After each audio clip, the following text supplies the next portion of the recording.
What is up, everyone? From your favorite inconsistent US soccer YouTuber, that is a very fine niche. I come to you to talk about Mauricio Pochettino becoming the US national team men's coach.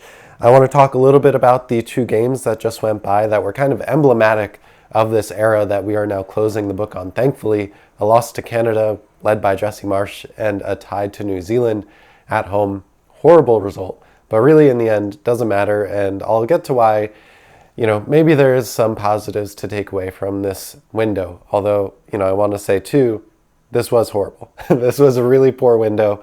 It's shown poorly from the players, shown poorly from the organization.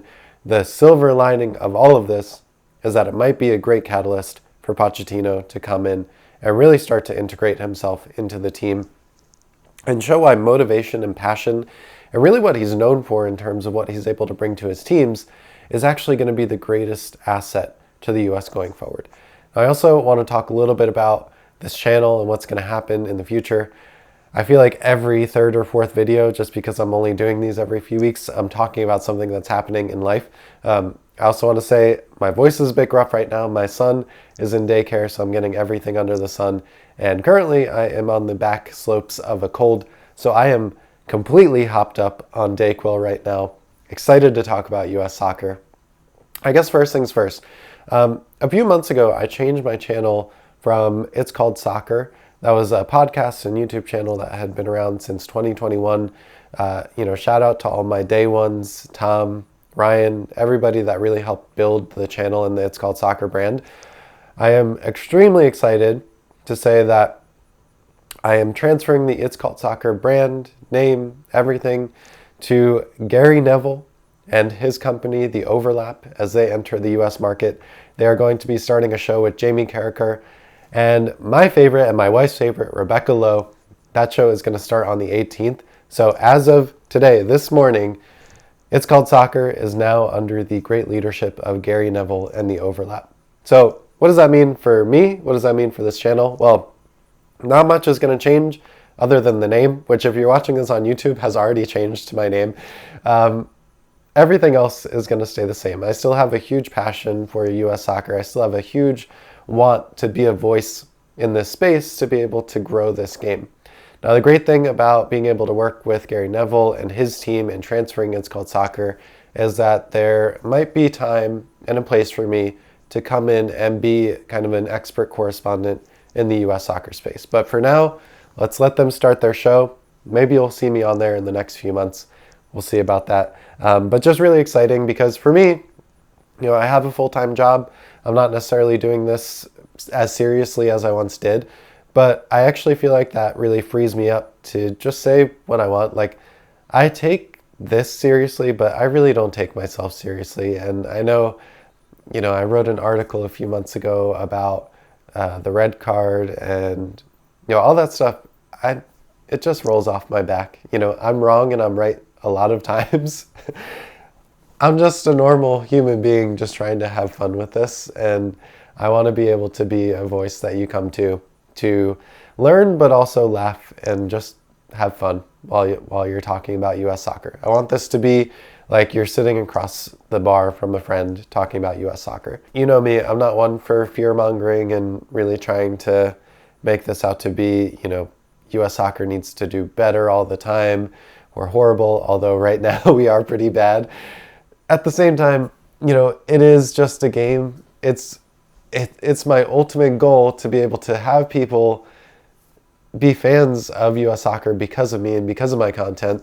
But at the end of the day, all I can do is commentate on what I'm seeing, what I'm hearing, and what I'm trying to learn about.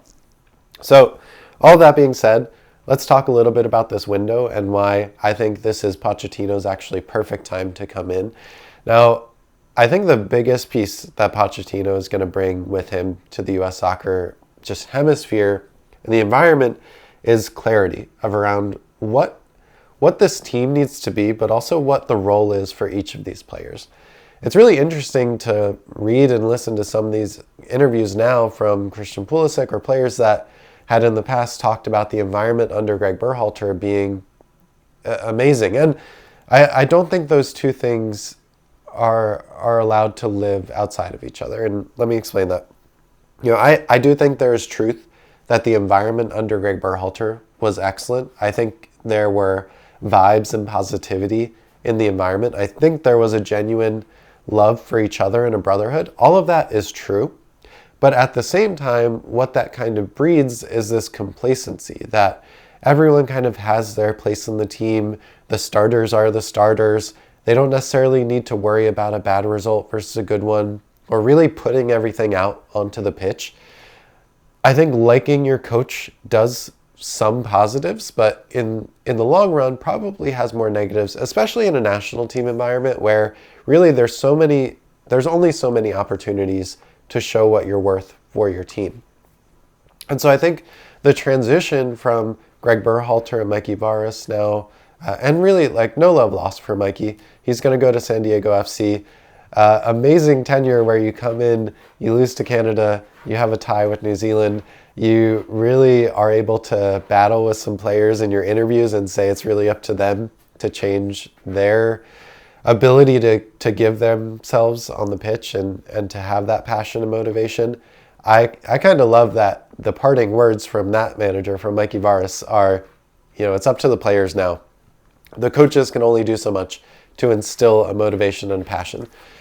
Now, I do think that is one of the benefits and one of the best things that Pochettino does. I mean, the Spurs team that he took to the Champions League final, that was, an above average team, a team that you would expect to finish in the top 6 or top 8 of the Premier League. But that was not at all a top 4 or top 8 Champions League club. And yet they get to the final, and one of their biggest results against Ajax was that Lucas Moura final, minutes goal.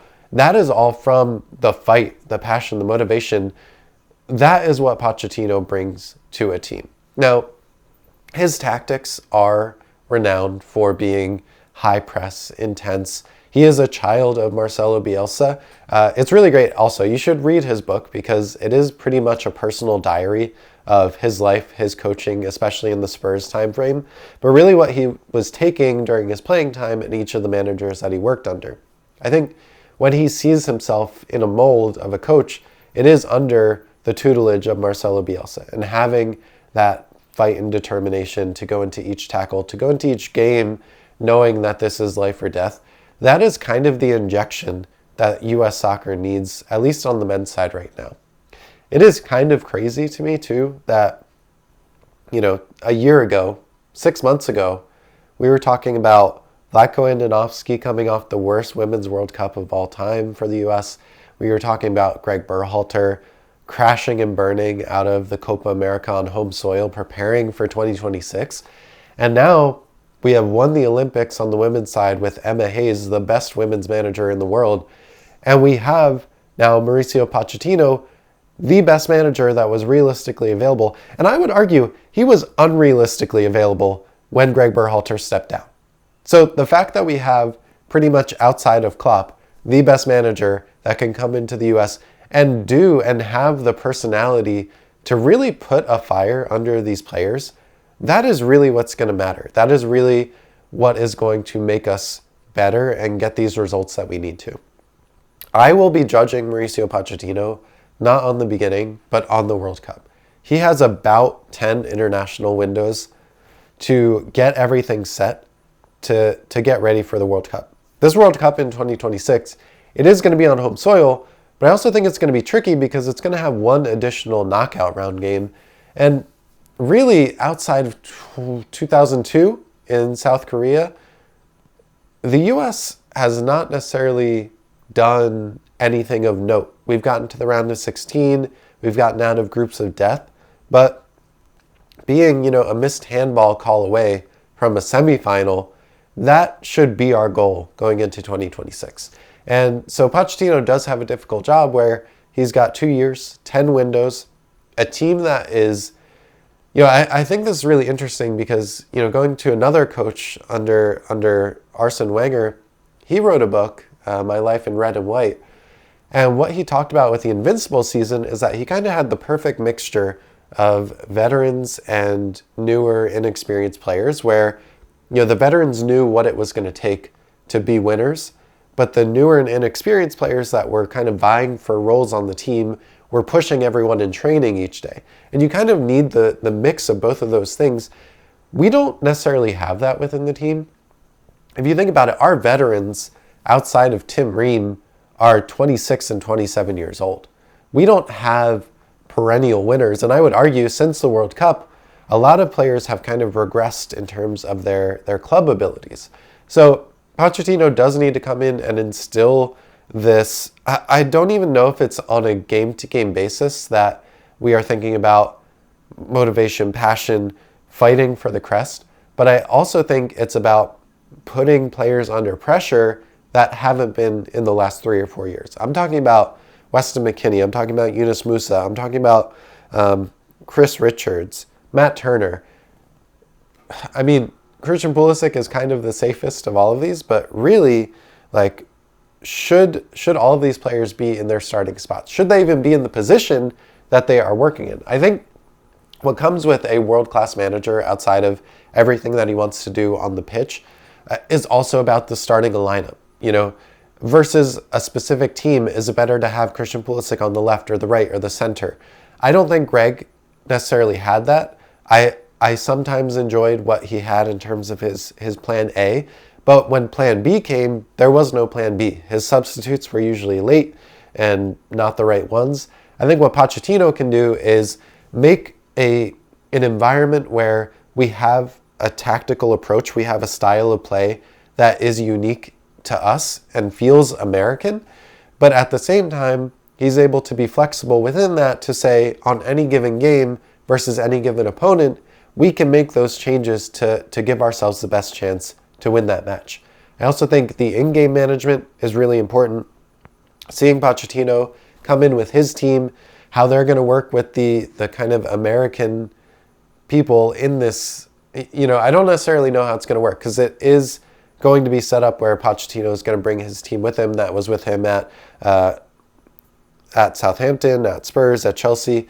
So what kind of American expertise does he also bring in to understand the player pool?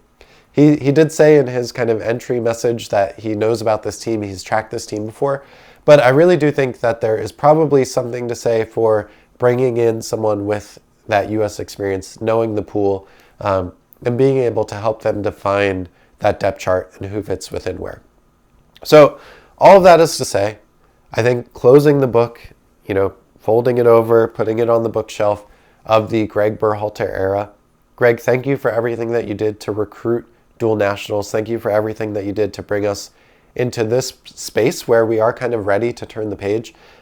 Thank you for Yunus Musa, Serginho Dest, Fuller and Balogun, and so many others. But this is an incredibly exciting time to be a U.S. soccer fan. There was kind of a dip there where we lost those games in Copa America. We crashed out. We didn't necessarily know what was next. The women winning the Olympics and Pochettino coming in now after this window, which has kind of been a disaster.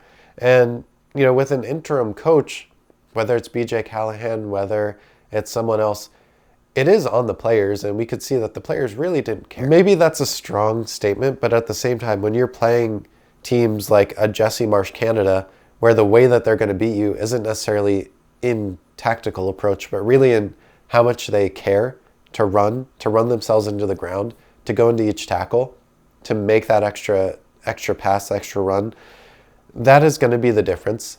On the national stage, when you only have 10 windows to go before the World Cup, every single game is going to be a game on the margins. And I think where you win those games on the margins is having a coach that can motivate the players to give that extra inch, to go that extra mile for each other. So that is what I'm most excited about. I'm excited for the tactics, obviously. I'm a school of thought person that wants to understand the tactics, the formations, but really at the end of the day, I think on a national team stage, it is more about simplifying the game, giving yourself the best chance to succeed on the pitch, putting everyone in their best position to succeed, and making sure that they're ready to fight for every single ball. And that is what Mauricio Pochettino is going to do. So, guys, thank you so much for following this journey. Again, I'm not going anywhere, but It's Called Soccer as a brand is moving over to Gary Neville and The Overlap. So make sure you catch that starting on the 18th. Otherwise, I'll still be here on my channel. So thanks so much. I'll see you next time. Peace.